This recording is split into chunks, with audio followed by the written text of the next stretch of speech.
G's, 4 G's, yeah. 4 G's, 4 G's, 4 G's, let's go. 4 G's, 4 G's, 4 G's, look. Full syndication, full elevation, all generations, we already made it. 4 G's, 4 G's, 4 G's, yeah. 4 G's, 4 G's, 4 G's, let's go. 4 G's, 4 G's, 4 G's, look. Full syndication, full elevation, all generations, we already made it. We got Shot, Dot, Malcolm, Chris the King, plus the Doc. You know that's like 4 G's. SportsMom. Real world, real problems, real news, real sports. We gon' let you know right here on 4 G's. 4 G's.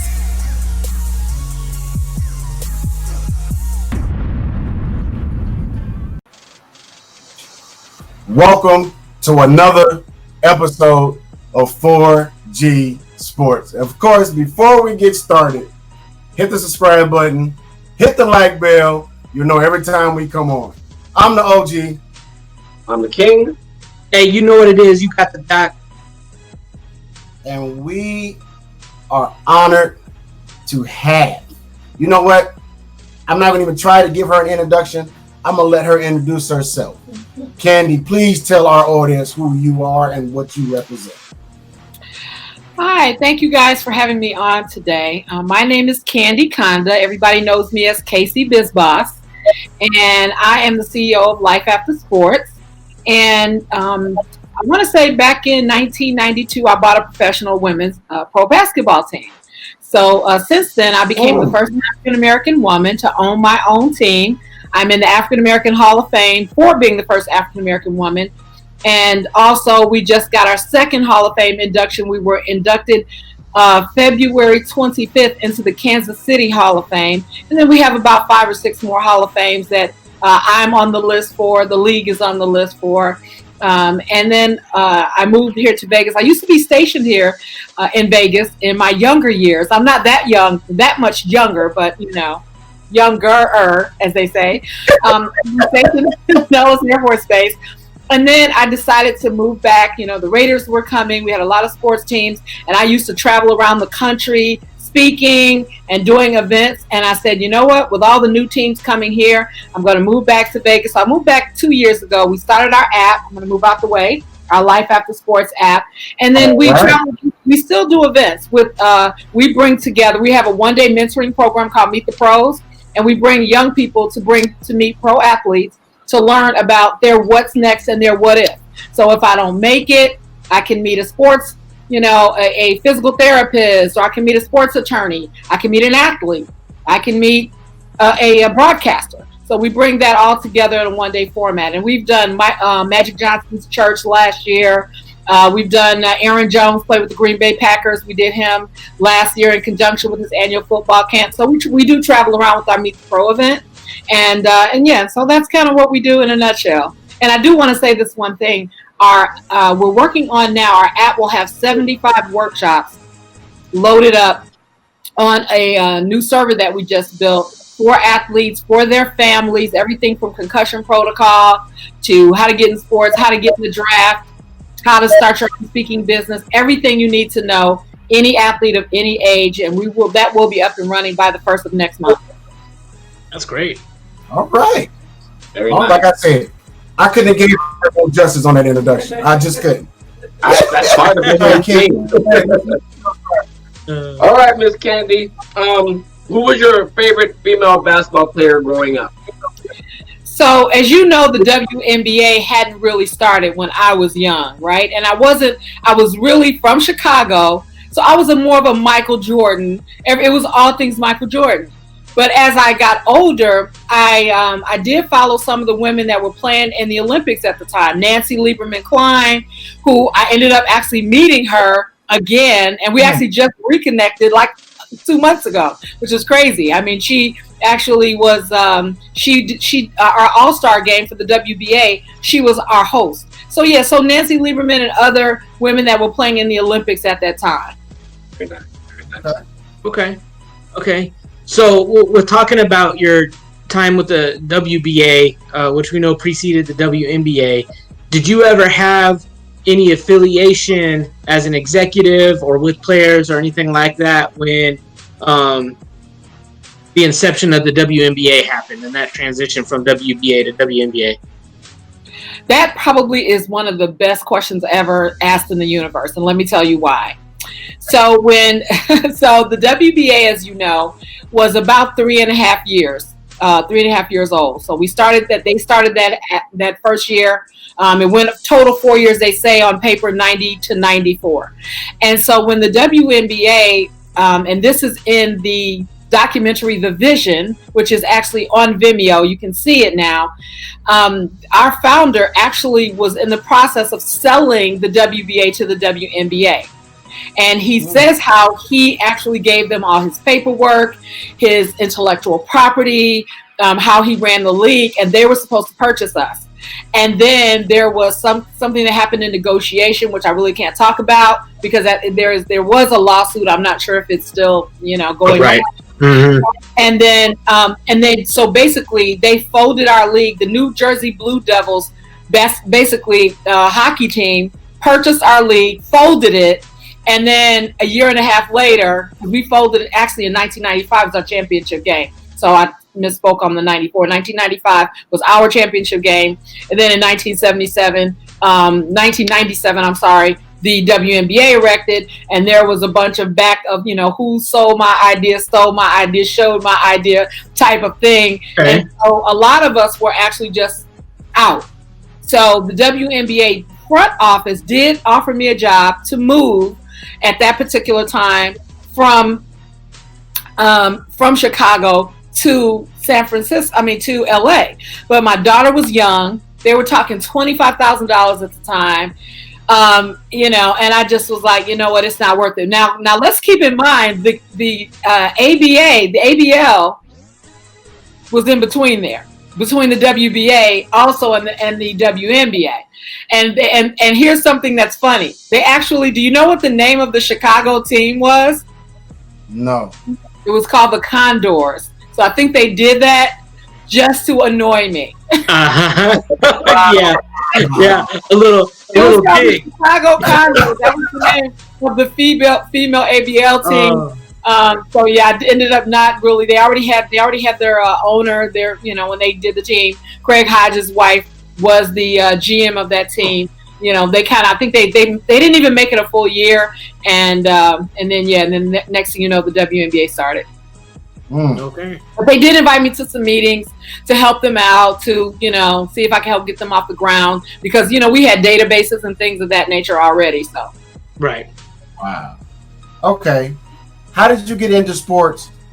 It was a two-part question, really. How did you get into sports, and was there anything else you really wanted to do? So I'm going to answer those backwards. Okay. I came out of my mother's womb as a business owner. Okay. Oh, okay.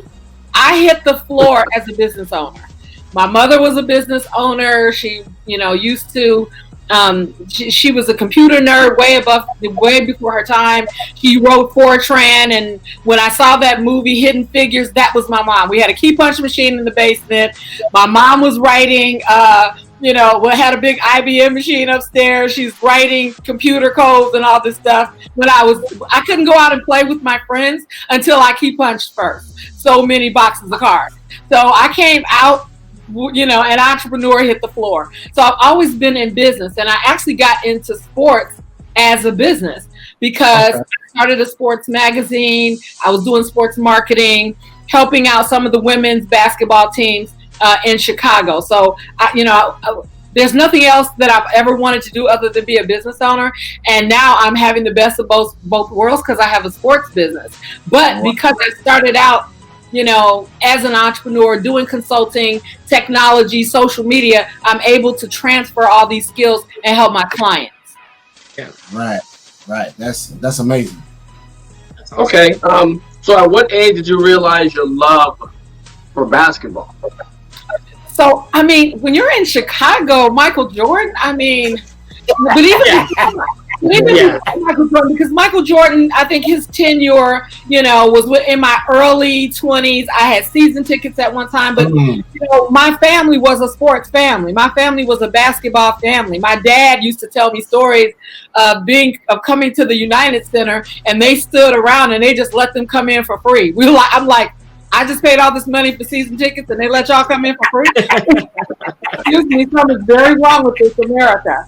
But so we were. My family was always a sports family, and we, like I said, was something magical always about basketball in Chicago. I mean, I lived on the South Side, so for us it was basketball. Basketball, White Sox, that sort of thing. So we always were involved in some kind of sports. Me personally, I wasn't really like I didn't play basketball. I didn't even actually play sports, organized sports for myself. I mean, I used to dance and do things of that nature. I did more girly stuff. I didn't play organized sports till I got in the military, but I went in the military at 17. So in the military, I was able to. I played soccer for the Air Force. Then again, my entrepreneurial skills. I put on all of the tailgating events. I did everything for all of the sports teams. I traveled with the teams. So I mean, it was just ingrained in me, kind of that love for sports and love for business and organizing things. I make you tired. Right? That's a lot to take in. This is gonna be a great show. I love it. Yeah, for real. I want you to kind of walk us through feelings you had in first finding out that you were a nominee for a Hall of Fame, but when you finally got that call saying you are indeed now a Hall of Famer. Can you walk us through what that felt like? So I'm going to tell you guys a story first, and then I'm going to answer the question. And this story is really important for everyone out here that is doing anything that they love, things that you will actually do for free. When you do something for free, or when you do something because you love it, or you do it unconditionally for someone else, you have got to understand and know that there may be no silver lining. Okay, not like we think, like we want. And I say that because when I was inducted in the Hall of Fame, I really didn't see that coming, because I'm on the list for the Basketball Hall of Fame. I've been vetted for the Women's Basketball Hall of Fame. I was honored at Naismith many, many years ago because they did a women's wing and we all flew there. And that was, like I said, we were honored by Naismith, our league, and for being the first league since 1977. So, I mean, when it actually came and I was inducted in the African American Hall of Fame, I was so excited because people say, well, does it matter to you that you're in the African American Hall of Fame before the Women's Basketball Hall of Fame? I said, no, because I'm African American first. So no, I'm fine with that. That to me actually meant everything. Whatever happens with the Women's Hall of Fame will happen. I'm on a waiting list. I may not even be living when that happens, but at least I know that I was inducted here and I know that meant something. But here's the thing that's interesting I was going to say also is that there is a woman who is the first African American to own a women's team in the WNBA. So for many years, people will always say, she would always say, I'm the first African American woman. And I've had to say to people all the time, I'm so sorry that the WNBA is so much bigger than us and they lasted so much longer than us. But our league was a pro league. We are recognized as a professional league, and I am the first ever. And that's it. And I was vetted by the research team at Naismith. They vetted me for the African. They vetted me because they had to vet me to be in Women's Basketball Hall of Fame. So they did the vetting process for me. So they vetted me, and then they sent this out to all these people saying this woman is the first. But I still get people coming and say, "Oh, the WNBA," and I was like, "Hey, everybody's got their moment. Do your thing." Yeah. Got it. Wow. I can't even imagine how that feels. All right. How was the transition from being the owner of a professional team into what you do now? How was that transition? Hard initially because there was a lot of feelings about the ABL, about the WNBA, about who, was going to get a job over there. There was, the girls, and what happens with the girls. Luckily, three of my players went into the WNBA, so I was happy about that. A couple of them played on the ABL team as well. But initially it was hard because, I put my life savings into purchasing that team. So, yeah. And so there was money out there that we weren't going to get back. There was a lot of, and then that was the first professional team where we flew our women to teams. So we had to, deal with all of the players and making them dress up now and different things that they hadn't done before. They had been used to playing almost as like a, semi-pro street ball almost and so now we're in hotels and, and it got, so it was a lot of transitioning. And then when it was over, I was like, okay, what am I going to be now? Well, you always have been a great business person. You have your business. So I went back into marketing. And then my players, one by one, would come and say, I need help. I want to retire. They started asking. So I started working with players. I started working with the female players first.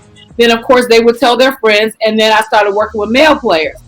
And then so I just basically did what I always did. I just transitioned it into working more with athletes and sports programs, which is I build brands. That's what I do. I build brands. And how do I build brands? Whatever you need. So I'm working with one of my players right now.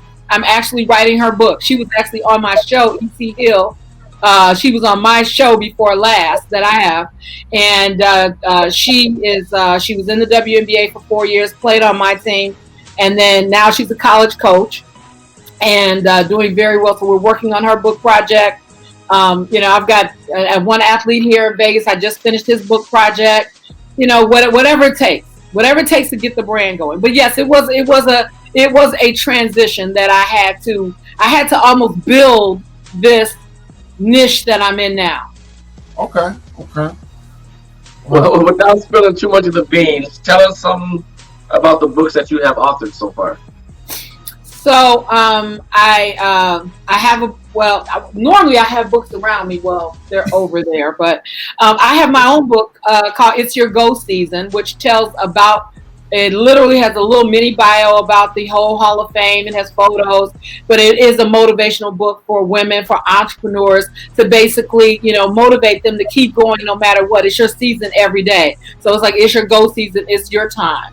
And then I have One Eyewitness is not a sports book. It's a book for one of my clients who lost her eye in a domestic violence incident. That book is doing very well. We just actually printed up 100 masks, which she'll be on her page, Yolanda Carter, previewing her masks. I just shipped those to her yesterday. Some people I ghostwrite a book. Some people I ghostwrite publish. Some people I ghostwrite, publish, manage. So, I know, right? So I'm working on EC's book. Just did Yolanda's book. One about what happened, OC? I'm sorry. And then one of my clients who he was a former athlete. He was on the run for 18 years.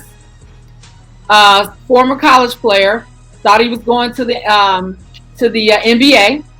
And things, like I say, ended up being on the run for 18 years for some, for trouble he got into here in Vegas.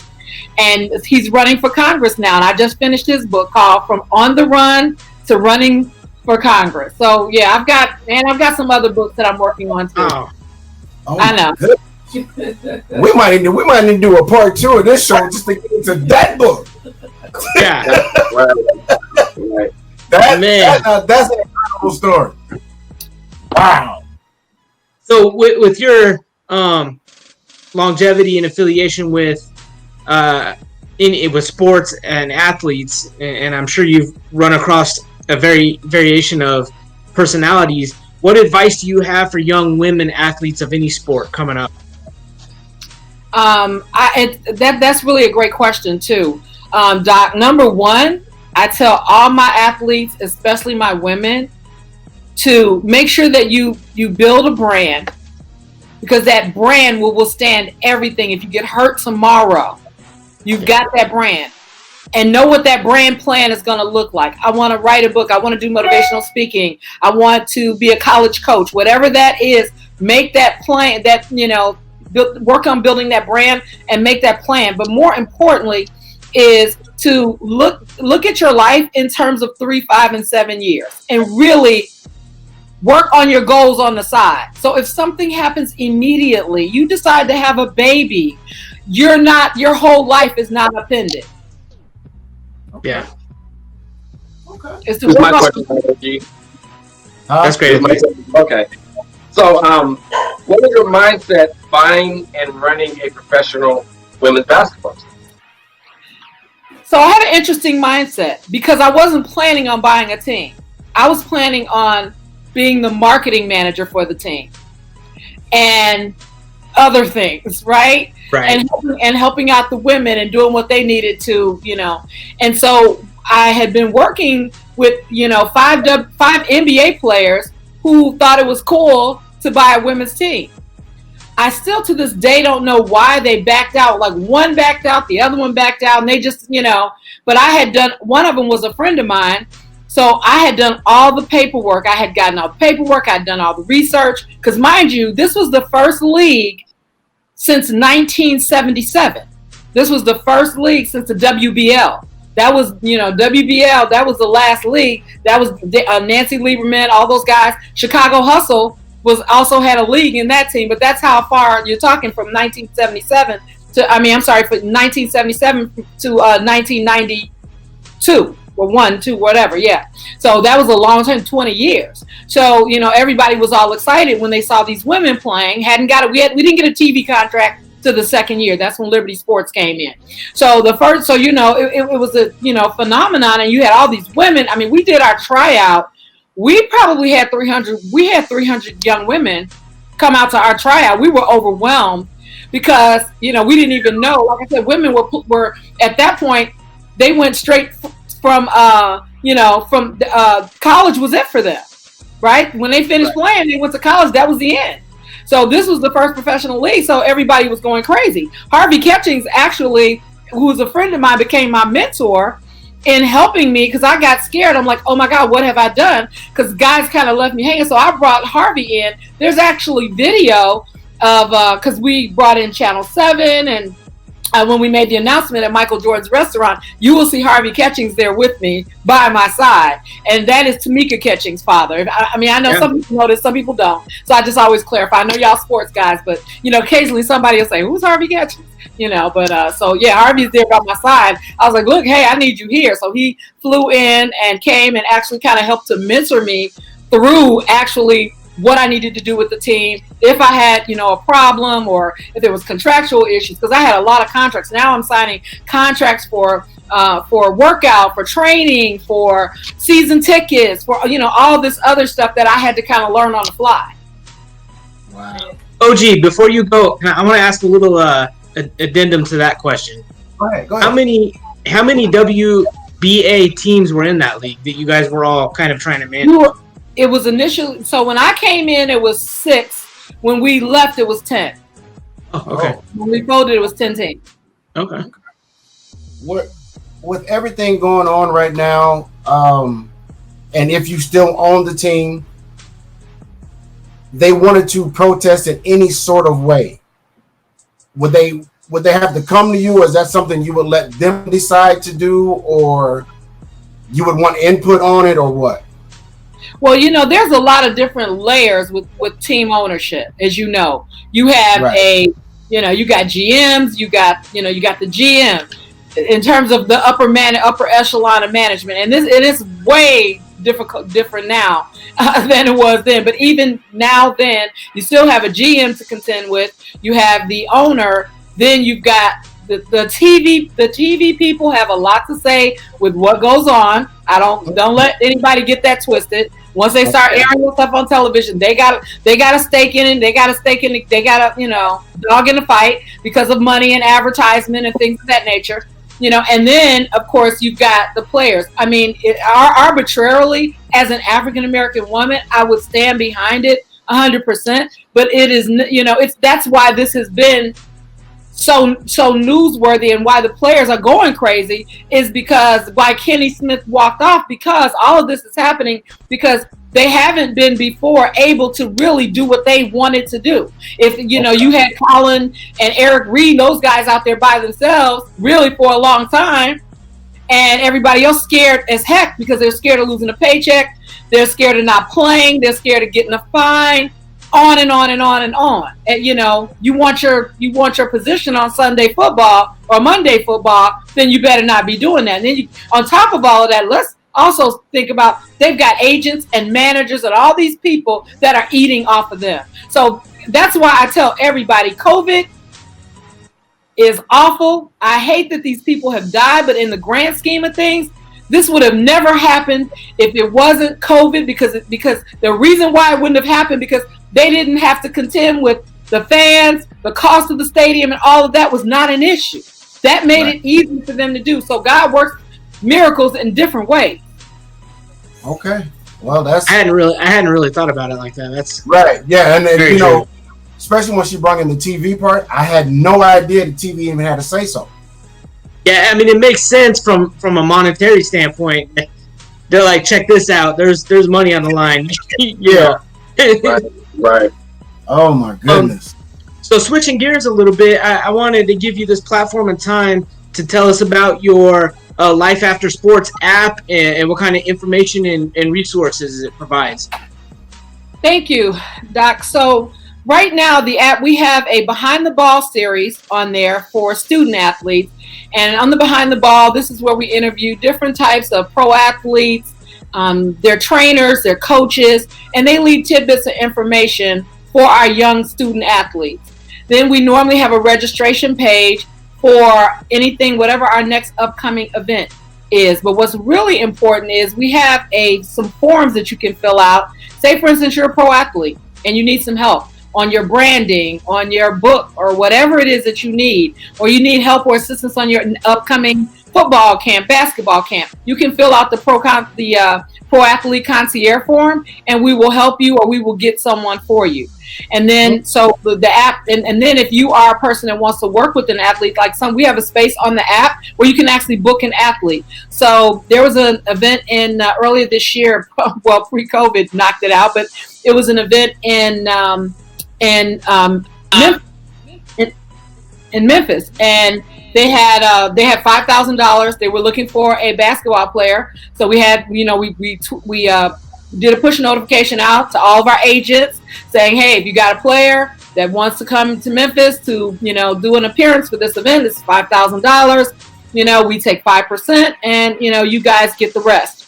And so we're able to do things like that. And then, but our baby is the workshops, and I want to explain the workshops. We tried to get the workshops on the app. It didn't really work from a technological standpoint, so we had to build another server, and they'll actually start on the app, but they'll jump over to another server. But what we wanted to do is look at all the athletes that are in trouble. It could be domestic violence. I'm not going to name names here. This is not that show.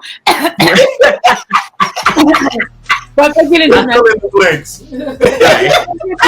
domestic violence, they get in legal issues, and we know, and whether they're college kids that just recently gotten a lot of trouble for stealing, for doing different things. And what we know is that there are different echelons of athletes. Some of them have a manager or an agent and that snap their finger and it's like it never happened. But then what about the other 75%? Where are they going to get information from? And we have them coming to us all the time, so we decided to put them in workshop format. And so they can take the workshop in 35 minutes on their phone and then have resources at the end. So if you get in legal trouble, there's an app for that, okay? Yeah, okay. So it's really a workshop, but I just said that. But, like I said, concussion protocol. And then there's after the concussion workshop, you'll see lists of people that can help you from the physical aspect and from the financial aspect. If you're still trying to do, you want an attorney to represent you for concussion issues, there's, that information. We also have the NFL. We have a CBD workshop. I'm not going to go through the whole list of 75, but there's a CBD workshop, and we tell you, where is your particular sport in the CBD line right now. Can you use CBD? Can you not? This is what will happen to you if you use CBD. If you're in the NFL, if you're in NCAA rules, here's what the CBD rules are. And so those sorts of things. Okay. Fantastic. That is a very powerful act. Please, we got to make sure that is at the bottom. Of course, every guest, everything will be at the bottom when we premiere the show. So don't worry if you did not get the app or the information, we will have it for you. Nah, y'all better take notes. Please take notes, because I'm over here. I'm trying to soak it all in now. Okay, being a Hall of Famer, an entrepreneur, and more.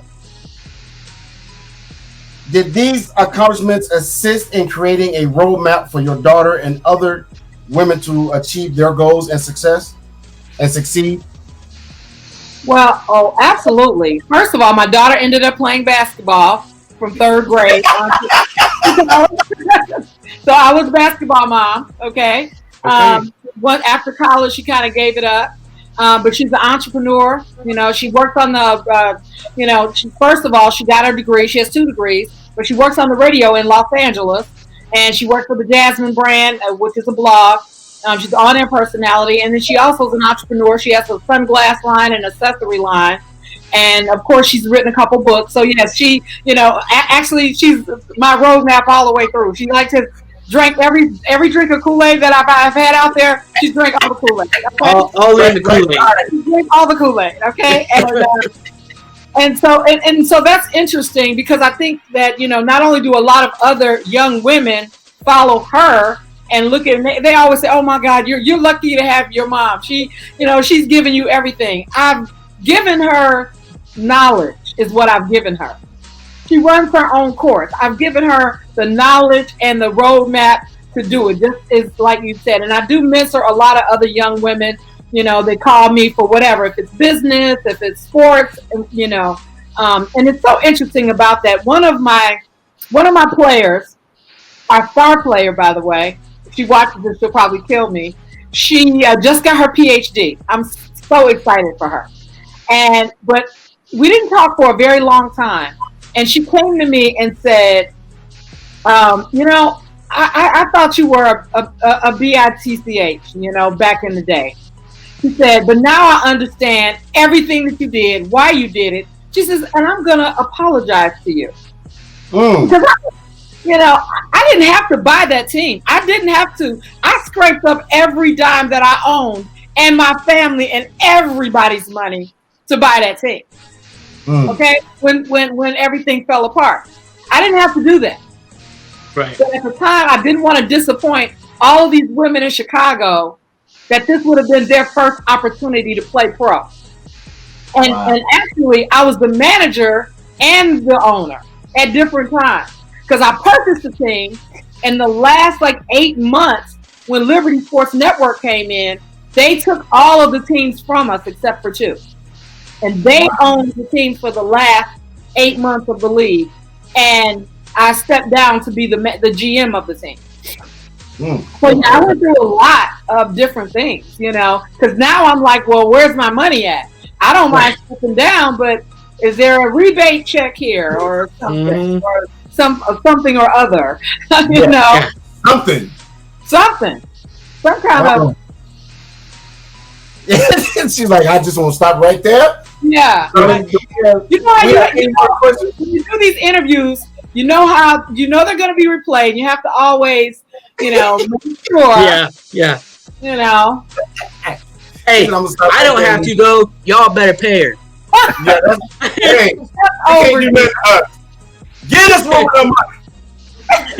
What is it? Restitution and all of that. All of it. Give her something. Give her her money. All right. We have This is the part of the show. This is the part of the show that we call off topic. Okay. We know that you're from Chicago and you are a diehard Michael Jordan fan. You made that clear. But our debate on our show is Kobe Bryant or LeBron James. Who would you pick? Oh gosh! Oh my God! I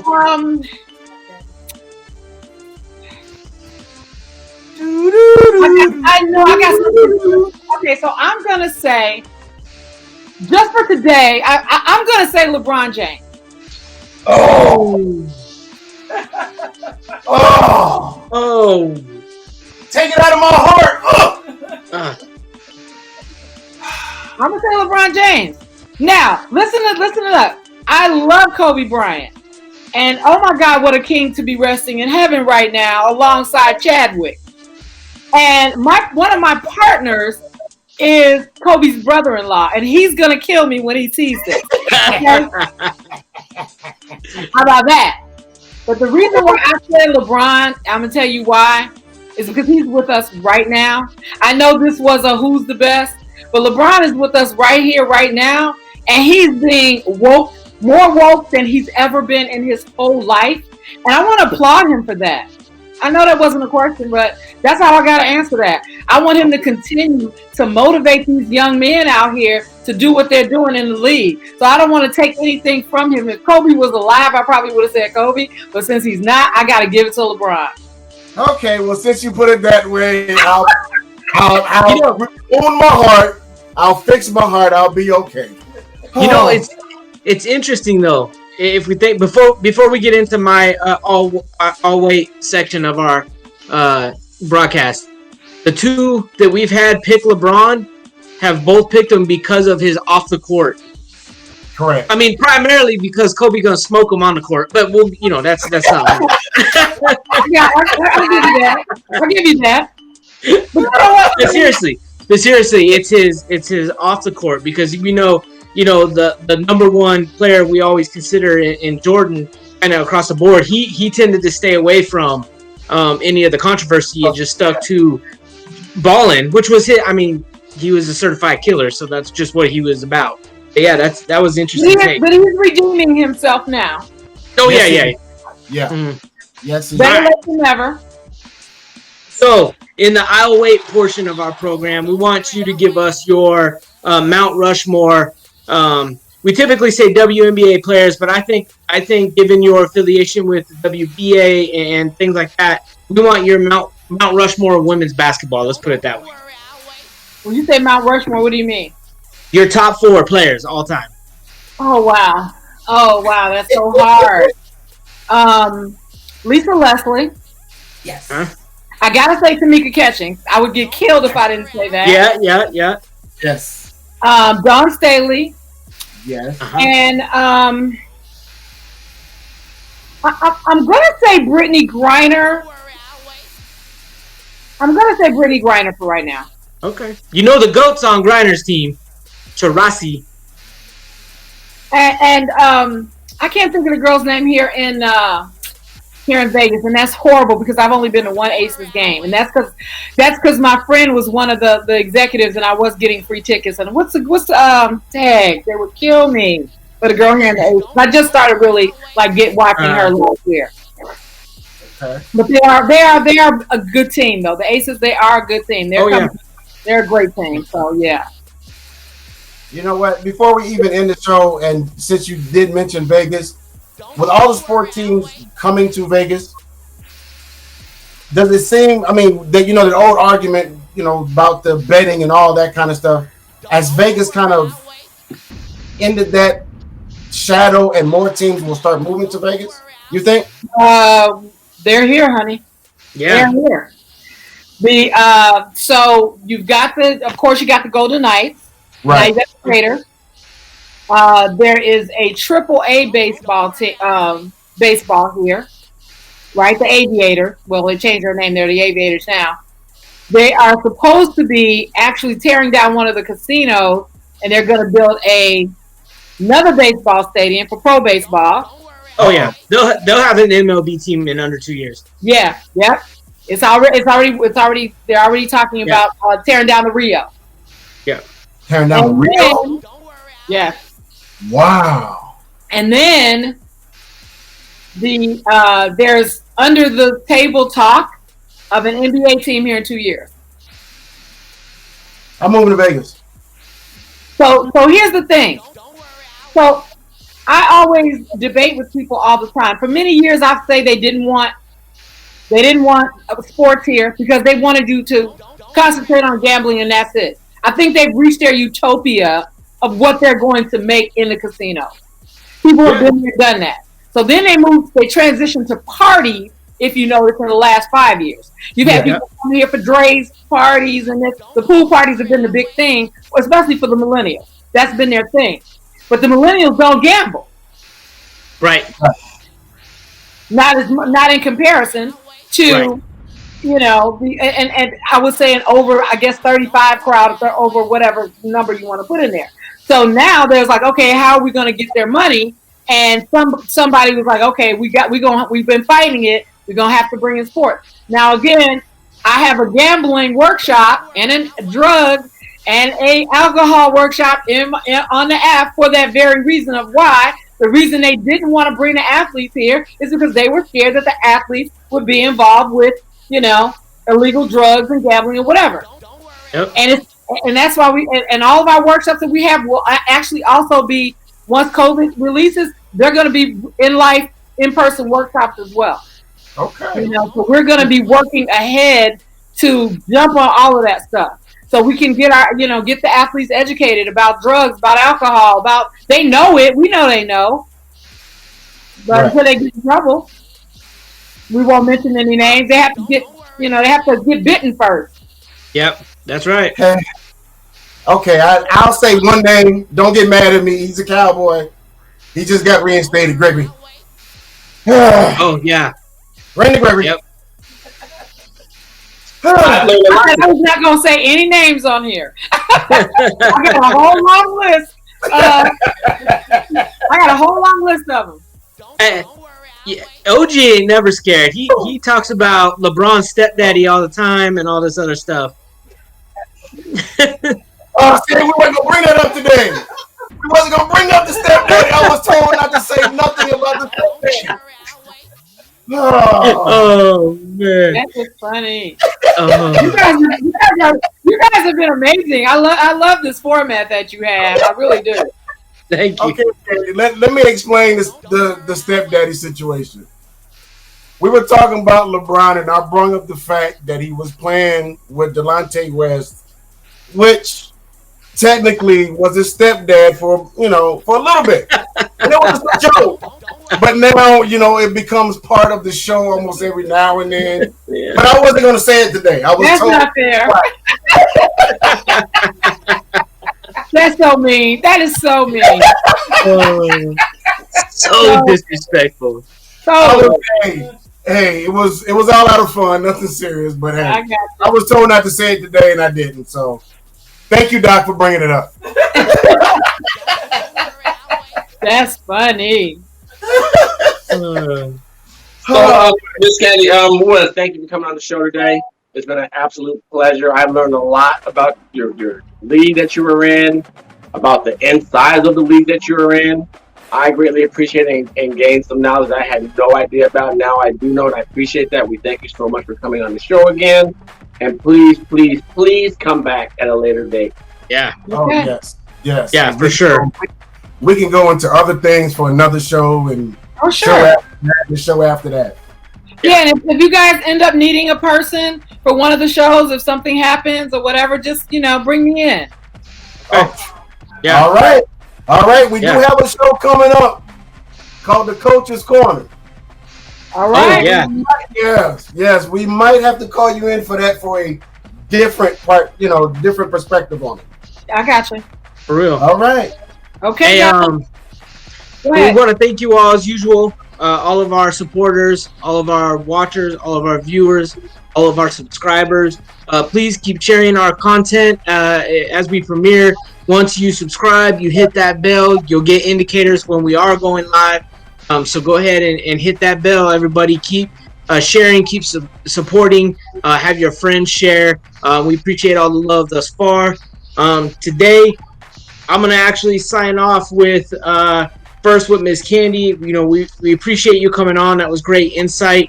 And though this episode will air a little bit later, to all my fellow veterans out there, 9/11 just passed, and I was serving with 3rd Marines when that happened, so I remember that feeling distinctly. So all of the vets out there still serving this country, we appreciate y'all, man. Hats off. Yeah. Kandi, you want to sign off? Any shout out? Me? I just want to say again, I'm with Doc on the 9/11, and I'm also a veteran. I just want our veterans with everything that's going on, just period, in politics or whatever, to stay strong, stay motivated, keep the faith. And first of all, number one, and then number two, all my business and my sports people, make sure you download the Life After Sports app and hit me up on follow us at Life After Sports and at KC BizBoss. And thank you guys for having me. No problem. King. And for me, I want to give a shout out to all friends, family, wife, kids. Also want to give a shout out to all the kids that are at home, that are doing school from home, who are struggling right now without, being in the classroom. You guys keep your heads up. Please be positive. Good things are going to change. And, just stay positive and keep your heads up. Yes, sir. Let me sign off this week by always thanking God first. SportzMom, my wife, 4G brothers. Kandi, thank you for being here. 9/11, the veterans, everyone that lost their lives, hats off.